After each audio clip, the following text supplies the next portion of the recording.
Assalamualaikum warahmatullahi wabarakatuh. Kembali bersama saya Eka Anugrah dengan NPM 091058031911, mahasiswa semester 6 Prodi Ilmu Pemerintahan Fakultas Ilmu Sosial dan Ilmu Politik Universitas Muhammadiyah Sidenrerapa. Nah, pada kesempatan ini kita akan membahas terkait 3 hal. Yang pertama, program pembangunan desa. Yang kedua, cara membangun desa yang maju. Dan yang ketiga, indikator sebuah desa dikatakan maju.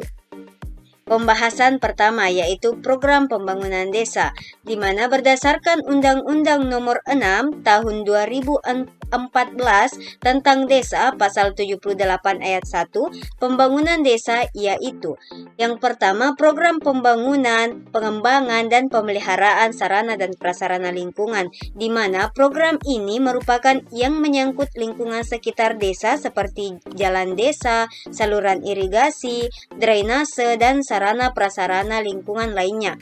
Adapun prioritas pembangunan ini biasanya disesuaikan dengan kondisi desa yang ada.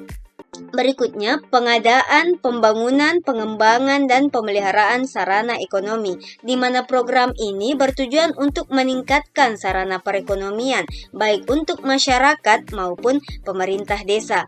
Nah, berikutnya, kegiatan pembangunan sarana prasarana kesenian dan kebudayaan, di mana kegiatan ini bertujuan untuk menyediakan sarana dan prasarana untuk masyarakat desa dalam melestarikan kesenian dan kebudayaan yang ada di desa.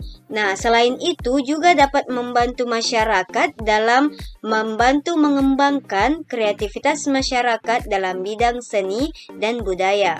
Nah, adapun contoh program pembangunan desa, diantaranya yang pertama yaitu program Desa Mandiri BPJS, yang kedua teknologi sumur untuk persediaan air di desa, yang ketiga mengubah limbah minyak jadi bahan bakar, yang keempat pembangkit listrik tenaga mikrohidro, yang kelima program penyusunan informasi tanah milik warga, yang keenam tempat pengolahan sampah terpadu, dan yang ketujuh budidaya ikan di irigasi.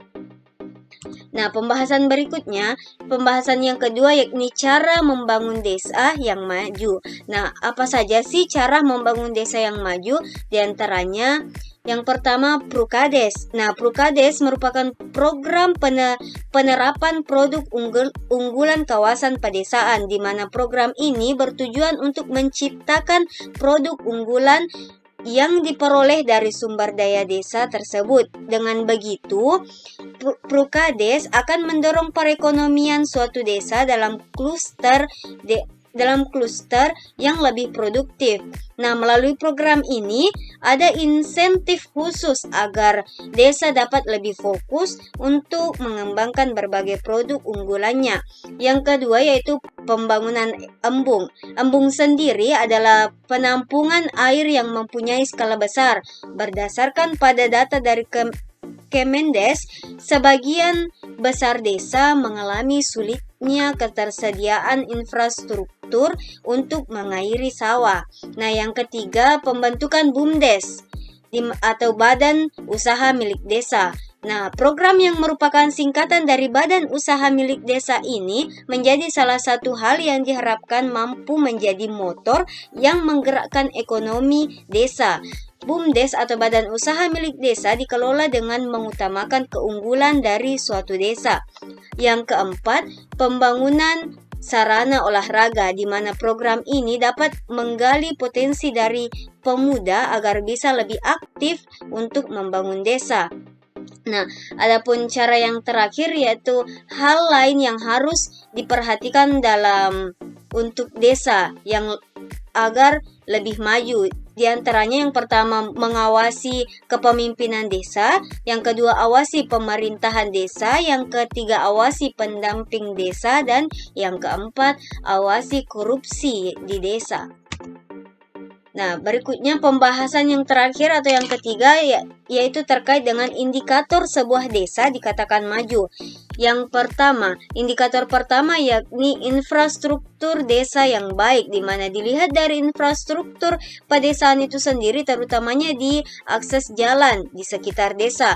Yang berikutnya, fasilitas umum yang memadai. Nah, untuk mendukung pertumbuhan ekonomi desa tentunya harus didukung pula dengan fasilitas yang memadai dari desa tersebut. Yang ketiga yaitu akses informasi. Nah, akses informasi yang baik bisa memajukan perekonomian desa karena penduduk desa bisa belajar dari desa ataupun bahkan perkotaan lainnya. Nah, yang keempat yakni kualitas sumber daya manusia yang unggul, di mana apalah sumber daya manusia tersebut unggul atau kurang, contohnya dari tingkat pendidikan ataupun pekerjaan. Yang terakhir, indikator yang terakhir atau yang kelima yakni pendapatan penduduk. Nah, desa dikatakan sudah maju ketika pendapatan penduduknya sudah di atas nilai rata-rata, dan desa dikatakan tertinggal jika pendapatan penduduknya masih jauh dari kata cukup. Nah, sekian pembahasan dari saya terkait